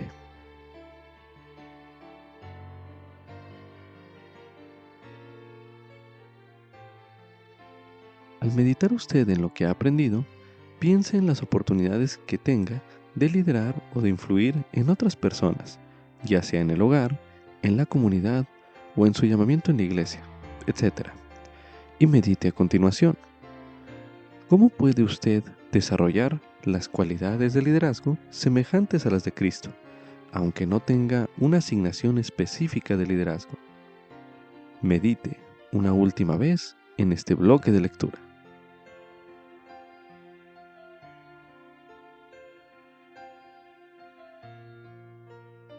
También se recomienda estudiar el tema Los principios de liderazgo en la iglesia. El apartado 4.2 del Manual General Servir en la Iglesia de Jesucristo de los Santos de los Últimos Días, disponible en la Biblioteca del Evangelio, el cual leeremos a continuación. Los principios de liderazgo en la iglesia. Durante su ministerio terrenal, el Salvador dio el ejemplo de liderazgo para su iglesia. Su objetivo central era hacer la voluntad de su Padre Celestial y ayudar a los demás a entender y vivir su evangelio. Él amaba a los que dirigía y mostraba ese amor prestándole servicio. El Salvador incrementaba la capacidad de los demás al darles responsabilidades y oportunidades de crecer. Los alentaba y corregía con claridad y amor. El Señor dijo: «Aprenda todo varón su deber, así como a obrar con toda diligencia en el oficio el cual fuere nombrado». Así lo declaró en Doctrina y Convenios, en la sección 107, el versículo 99. Esas palabras se aplican a todos los que reciben la responsabilidad de prestar servicio y ser líderes en la Iglesia del Salvador. El poner en práctica los principios contenidos en este capítulo le ayudará a liderar más eficazmente en la Iglesia del Salvador. Apartado 4.2.1. Prepararse espiritualmente. Jesús mismo se preparó espiritualmente para su misión terrenal. De igual modo, usted se prepara espiritualmente al acercarse al Padre Celestial mediante la oración, el estudio de las Escrituras y la obediencia a sus mandamientos. Seguir a sus profetas también lo ayuda a prepararse espiritualmente. Procure recibir revelación para entender las necesidades de las personas de las que usted es líder, para saber cómo cumplir la obra que Dios le ha llamado a hacer. El Señor también ha prometido conceder dones espirituales a quienes los busquen. A medida que invoque humildemente al Padre Celestial para recibir esos dones, Él aumentará su capacidad para liderar y elevar a quienes sirva. Apartado 4.2.2. Ministrar a todos los hijos de Dios. Jesús ministraba personalmente a las personas, tendiendo la mano para elevar y enseñar a los que se sentían solos, desesperanzados o perdidos. Reconocía la naturaleza divina y el valor eterno de cada persona. Ame a las personas a las que sirva tal como lo hizo Jesús. Pida con toda la energía de su corazón que sea lleno de su amor. Entable amistades sinceras. Tienda la mano a los que puedan estar solos, necesiten consuelo o tengan otras necesidades. Su amor bendecirá sus vidas y ayudará a las personas a desear venir a Cristo. Ayuda a las personas a profundizar su conversión y fortalecer su fe en el Padre Celestial y en Jesucristo. Ayúdelas a prepararse para hacer convenios cuando reciban su siguiente ordenanza. Aliéntenlas a guardar los convenios que hayan hecho y a participar de las bendiciones del arrepentimiento. Ayúdelas a saber que pueden progresar para lograr su potencial divino, a pesar de los desafíos que afronten. Apartado 4.2.3. Enseñar el Evangelio de Jesucristo. Todos los líderes son maestros. Esfuércese por seguir el ejemplo del Salvador como maestro. Enseñe la doctrina de Jesucristo y los principios de su Evangelio a través de sus palabras y acciones. La enseñanza eficaz inspira a las personas a fortalecer su relación con Dios y a vivir el Evangelio, progresando hacia la vida eterna. Enseñar a la manera del Salvador es más que hablar, incluye escuchar y hacer preguntas como Él lo hacía. Los maestros eficaces son también alumnos diligentes. Invierta el estudio de la palabra de Dios en una gran prioridad en su vida. El aprendizaje del Evangelio es un proceso de por vida. Enseñe de las Escrituras y las palabras de los profetas de los últimos días. Recuerde que la predicación de la palabra tiene un efecto más potente en la mente del pueblo que cualquier otra cosa. Procure la influencia del Espíritu. Al prepararse y al enseñar, el Espíritu Santo lleva la verdad al corazón y a la mente de las personas a las que usted enseña. Si ha sido llamado o se le ha asignado presidir una reunión o actividad de la iglesia, asegúrese de que la enseñanza sea edificante y doctrinalmente correcta. Apartado 4.2.4. Presidir con rectitud. El Señor reveló que necesariamente hay presidentes u oficiales presidentes en su iglesia. Quienes poseen las llaves del sacerdocio presiden en sus áreas de responsabilidad, tales como un quórum o un barrio. Otras organizaciones de la iglesia, como la Sociedad de Socorro, las Mujeres Jóvenes, la Primaria y la Escuela Dominical, también están dirigidas por un oficial que preside. A estos líderes se les llama, aparta y se les delega autoridad por medio de una persona que posee llaves del sacerdocio o de alguien a quien éste haya autorizado. Cada oficial presidente sirve bajo la dirección de una persona que posee llaves del sacerdocio. Tal estructura proporciona orden y establece líneas claras de responsabilidad y rendición de cuentas al hacer la obra del Señor.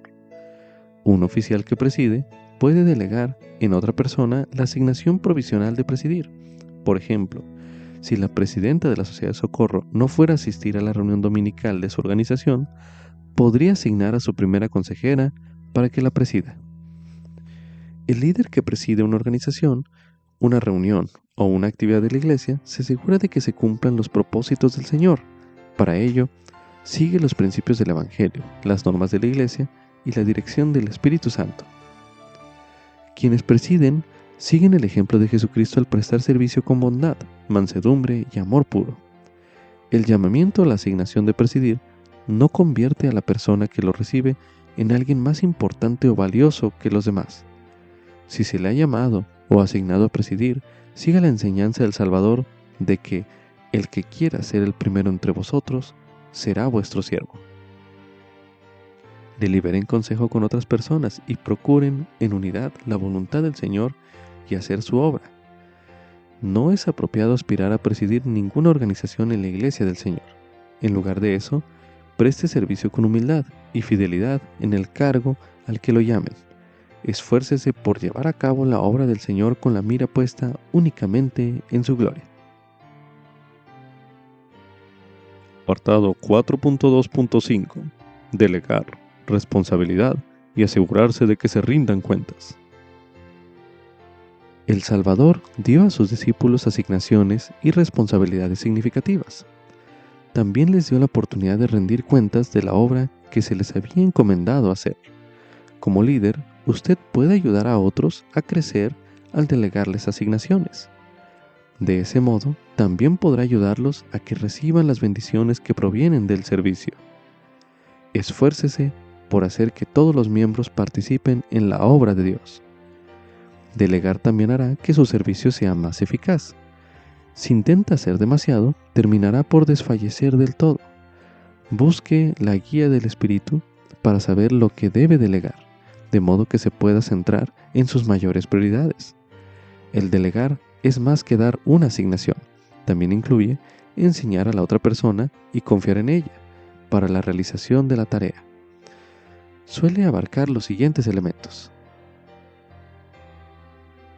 reunirse con la persona para invitarla a prestar servicio al Señor en una asignación, ayudar a la persona a entender la asignación y sus propósitos, deliberar en consejo en cuanto a la asignación, a qué otras personas se podrían incluir y para cuándo debería estar terminada, verificar que la persona entienda y acepte voluntariamente la asignación, expresar confianza en su capacidad, alentar a la persona que procure inspiración en cuanto a cómo llevar a cabo la asignación, mostrar confianza y ayudarla a tener éxito, brindar la dirección y el apoyo que sean necesarios, pedir a la persona que dé informes periódicos de la asignación, aceptar los mejores esfuerzos que ésta haya hecho y expresar agradecimiento por lo que haya realizado.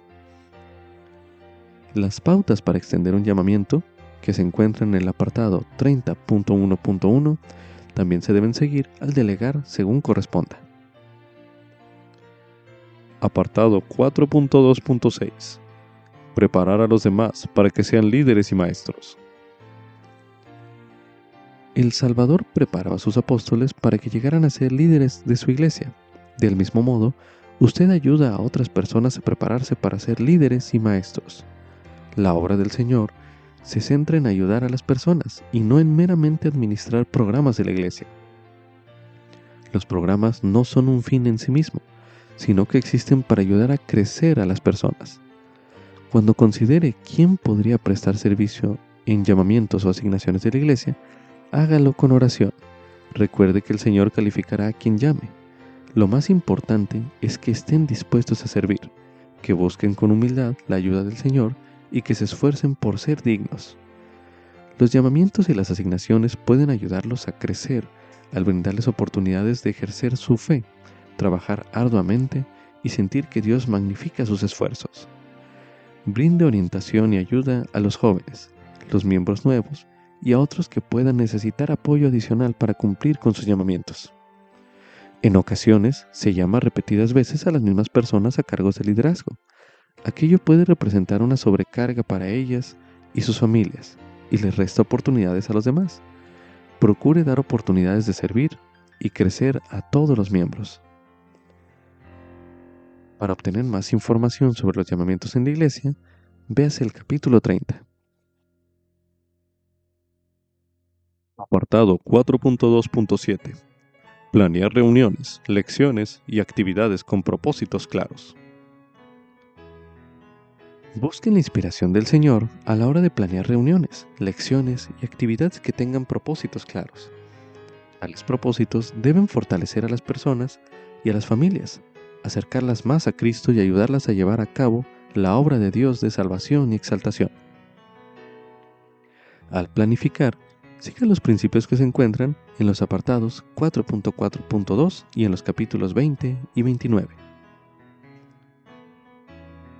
Apartado 4.2.8. Evaluar sus esfuerzos. Repase con regularidad sus responsabilidades y su crecimiento espiritual como líder. Considere asimismo el crecimiento de las personas a las que dirige.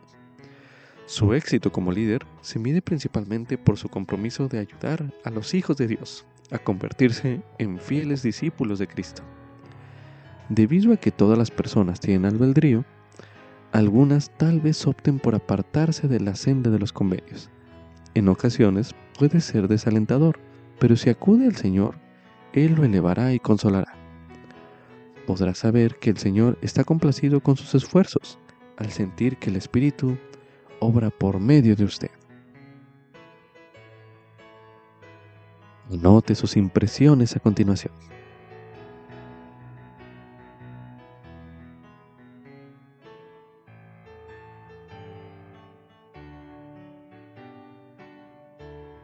Como subtítulo: El Señor no obra en la oscuridad.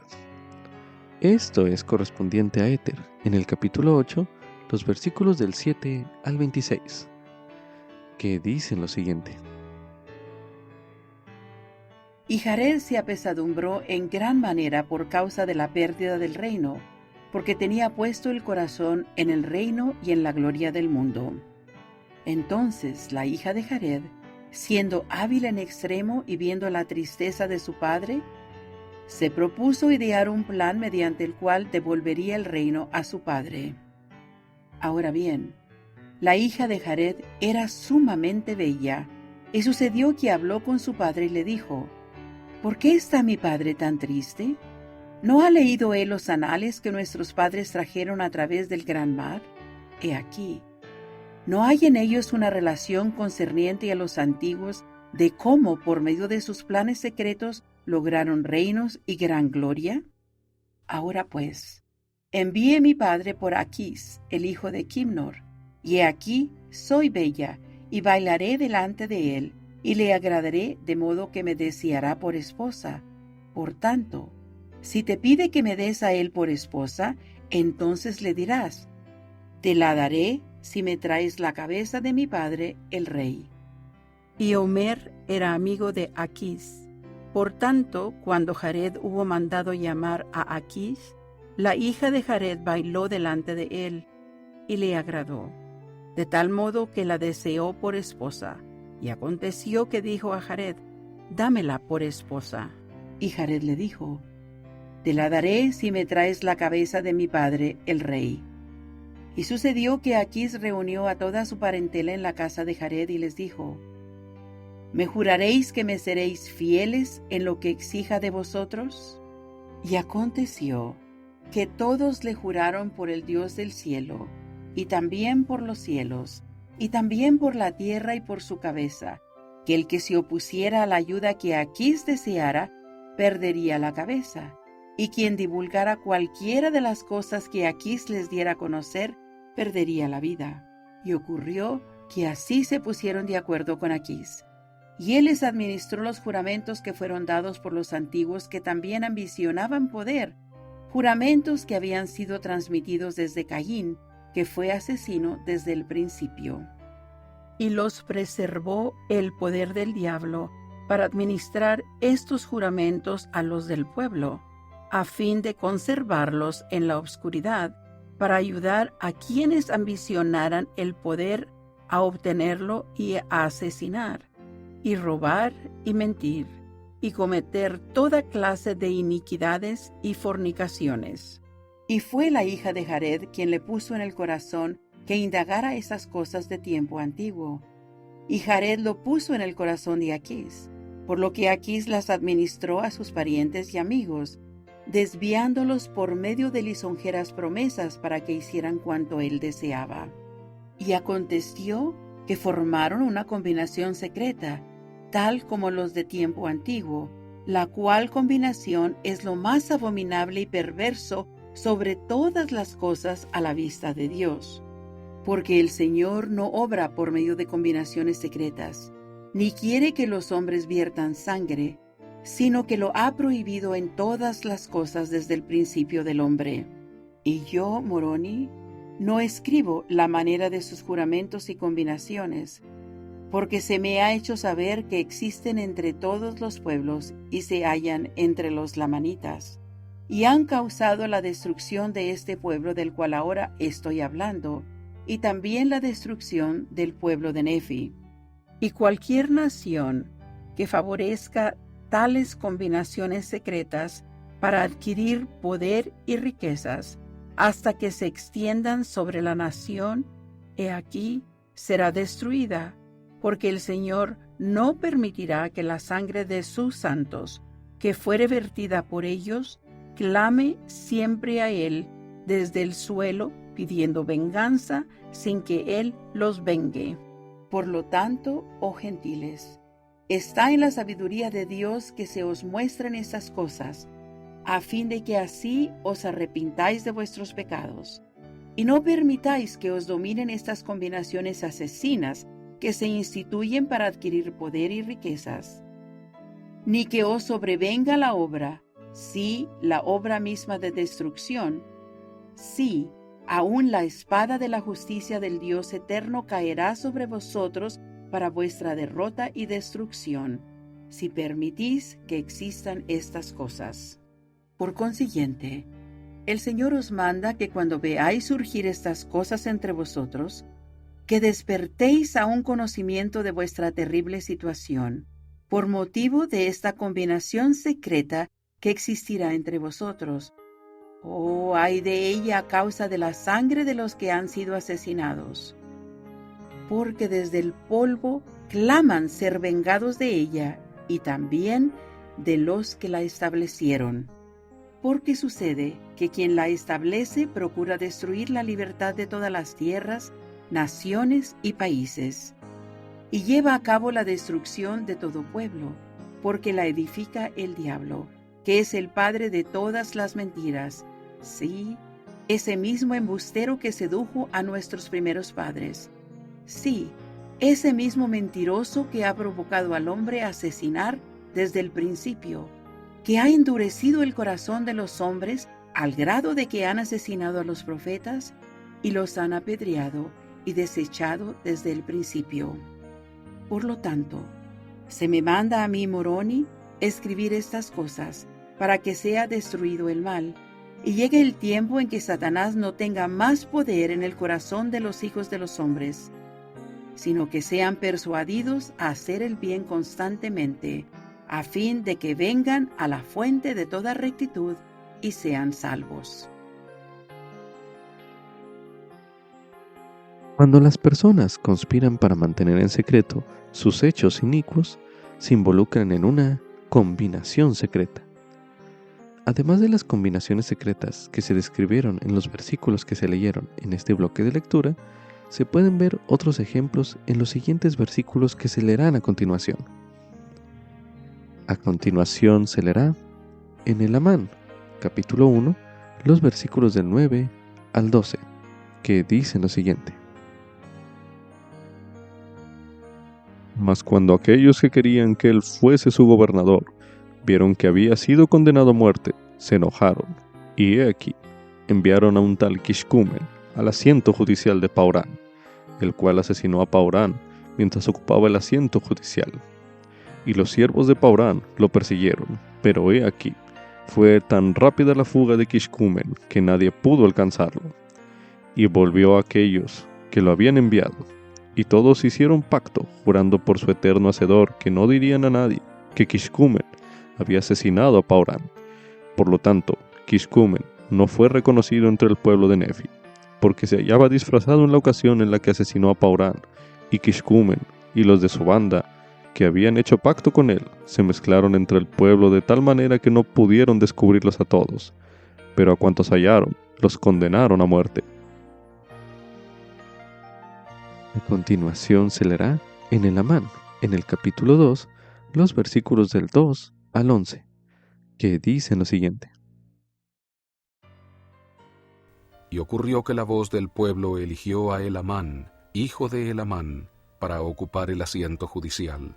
Mas he aquí, Kishkumen, que había asesinado a Paurán, se puso al acecho para destruir también a Elamán, y lo apoyaron los de su banda, quienes habían concertado un pacto para que nadie supiera de su iniquidad, porque había un tal Gadiantón, el cual era sumamente experto en muchas palabras, y también en su sutileza para llevar a cabo la obra secreta de asesinato y robo. Por tanto, llegó a ser jefe de la banda de Kishkumen, de manera que los lisonjeó, así como a Kishkumen, diciéndoles que si lo colocaban en el asiento judicial, concedería que los que pertenecían a su banda fuesen colocados en puestos de poder y autoridad entre el pueblo. Por tanto, Kishkumen procuró destruir a Elamán. Y sucedió que mientras se dirigía hacia el asiento judicial para destruir a Elamán, he aquí, uno de los siervos de Elamán, que había ido de noche y había logrado, usando un disfraz, un conocimiento de los planes que había urdido esta banda para destruir a Elamán, aconteció que al encontrar a Kishkumen, le dio una señal, por lo que éste le divulgó el objeto de su pretensión, suplicándole que lo condujera al asiento judicial para asesinar a Elamán. Y cuando el siervo de Elamán se enteró de todo lo que había en el corazón de Kishkumen, y que su intención era asesinar, y que también el objeto de los que pertenecían a su banda era matar y robar y obtener poder, y este era su secreto plan y su combinación, el siervo de Elamán le dijo a Kishkumen: «Vamos al asiento judicial». Y esto agradó extremadamente a Kishkumen, pues pensó que iba a poder cumplir su designio. Pero he aquí, mientras se dirigían al asiento judicial, el siervo de Elamán apuñaló a Kishkumen en el corazón, de manera que cayó muerto sin un solo gemido. Corrió entonces el siervo y le comunicó a Elamán todo lo que había visto, y oído, y hecho. Y aconteció que Elamán mandó a prender a esa banda de ladrones y asesinos secretos, a fin de ejecutarlos según la ley. Mas he aquí, cuando Gadiantón se enteró de que Kishkumen no volvía, temió ser destruido. Por lo tanto hizo que su banda lo siguiera, y huyeron de la tierra por un camino secreto al desierto, de modo que cuando Elamán los mandó a prender, no pudieron hallarlos en ninguna parte. Ahora leeremos en Elamán, en el capítulo 6, los versículos del 16 al 30, que dicen lo siguiente. Y a principios del año 67, empezó de nuevo el pueblo a tornarse sumamente inicuo, porque he aquí, el Señor los había bendecido tan largo tiempo con las riquezas del mundo, que no habían sido provocados a la ira, a guerras, ni al derramamiento de sangre. Por consiguiente empezaron a poner sus corazones en sus riquezas. Sí, empezaron a buscar la manera de obtener el lucro a fin de elevarse unos sobre otros. Por tanto, empezaron a cometer asesinatos secretos y a robar y hurtar para obtener riquezas. Y he aquí, estos asesinos y ladrones eran una banda que habían formado Kishkumen y Gadiantón. Y sucedió que aún entre los nefitas había muchos de los de la banda de Gadiantón. Mas he aquí, eran más numerosos entre la parte más inicua de los lamanitas, y eran conocidos como los ladrones y asesinos de Gadiantón. Y fueron ellos los que asesinaron a Sesoram, el juez superior, y a su hijo, mientras ocupaban el asiento judicial, y he aquí, no los descubrieron. Y sucedió que cuando los lamanitas descubrieron que había ladrones entre ellos, se afligieron en extremo, y se valieron de cuantos medios había en su poder para destruirlos de sobre la faz de la tierra. Mas he aquí, Satanás incitó el corazón de la mayoría de los nefitas, a tal grado que se unieron a esas bandas de ladrones y participaron en sus pactos y sus juramentos de que se protegerían y se preservarían unos a otros en cualesquiera circunstancias difíciles en que se encontrasen, a fin de que no fuesen castigados por sus asesinatos y sus robos y sus hurtos. Y acaeció que tenían sus señas, sí, sus señas y sus palabras secretas, y esto a fin de reconocer al hermano que hubiese concertado el pacto, para que cualquiera que fuese la iniquidad que su hermano cometiera, no lo perjudicara a su hermano, ni tampoco a aquellos que pertenecieran a la banda y hubieran hecho este pacto. Y así podrían asesinar, y robar, y hurtar, y cometer fornicaciones, y toda clase de iniquidades en oposición a las leyes de su patria, así como a las leyes de su Dios. Y cualquiera de los que perteneciesen a esa banda que revelase al mundo sus iniquidades y sus abominaciones, debía ser juzgado, no según las leyes de su patria, sino de acuerdo con las leyes de su iniquidad, las cuales les habían dado Gadiantón y Kishkumen. Y he aquí, Son estos juramentos y pactos secretos los que Alma mandó a su hijo que nunca se divulgaran al mundo, no fuera que llegasen a ser un medio para conducir al pueblo a la destrucción. Y he aquí, estos juramentos y pactos secretos no llegaron a Gadiantón de los anales confiados a Elamán, mas he aquí los inculcó en el corazón de Gadiantón, aquel mismo ser que indujo a nuestros primeros padres a que comiesen del fruto prohibido. Sí, aquel mismo ser que conspiró con Caín, que si asesinaba a su hermano Abel, el mundo no lo sabría. Y desde entonces conspiró con Caín y sus secuaces. Y es también aquel mismo ser el que inculcó en el corazón del pueblo el construir una torre suficientemente alta para llegar al cielo. Y fue el mismo ser que engañó a ese pueblo que vino a esta tierra de aquella torre, el que esparció las obras de tinieblas y de abominaciones sobre toda la superficie de la tierra, hasta que arrastró al pueblo a una destrucción completa y a un infierno eterno. Sí, es el mismo ser que inculcó en el corazón de Gadiantón que continuara las obras de tinieblas y de asesinatos secretos, y él lo ha propagado desde el principio del hombre hasta hoy. Y he aquí, es él el autor de todo pecado, y he aquí, él propaga sus obras de tinieblas y asesinatos secretos, y les transmite sus conspiraciones, y sus juramentos, y sus pactos, y sus planes de terrible maldad, de generación en generación, de acuerdo con el dominio que logre en el corazón de los hijos de los hombres.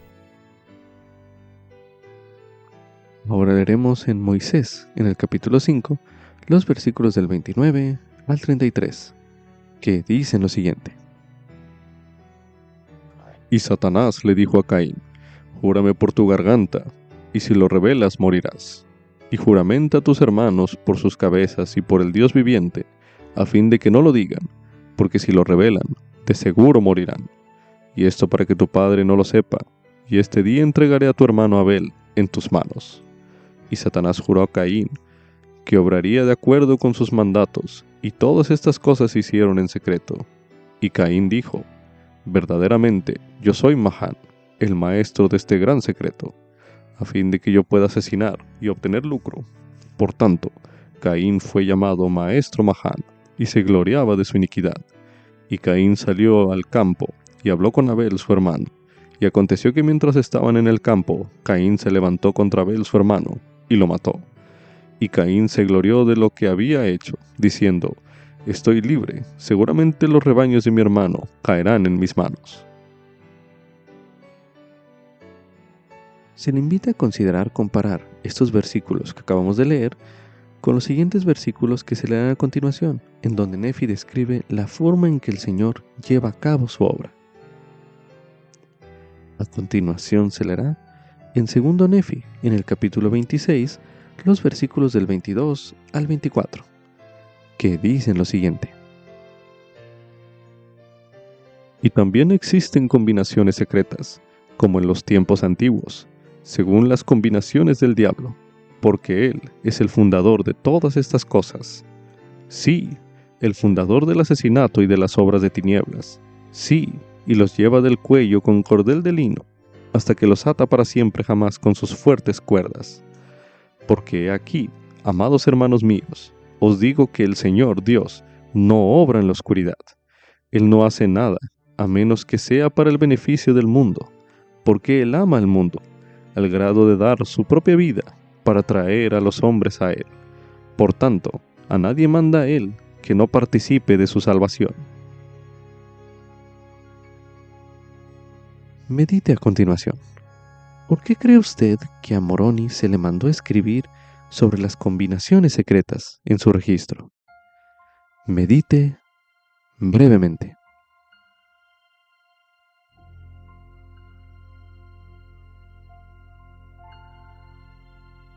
Continuación se leerá en el libro de Éter, en el capítulo 8, el versículo 26, para dar énfasis a la siguiente pregunta, el cual dice lo siguiente.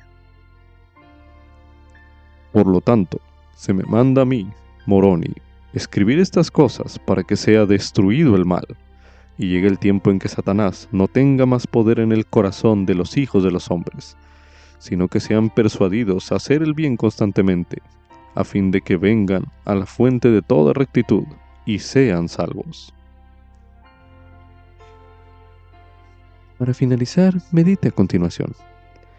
¿Qué ha aprendido usted en el libro de Éter que pueda ayudarle a obtener las bendiciones descritas en este versículo? Medite una última vez en este bloque de lectura.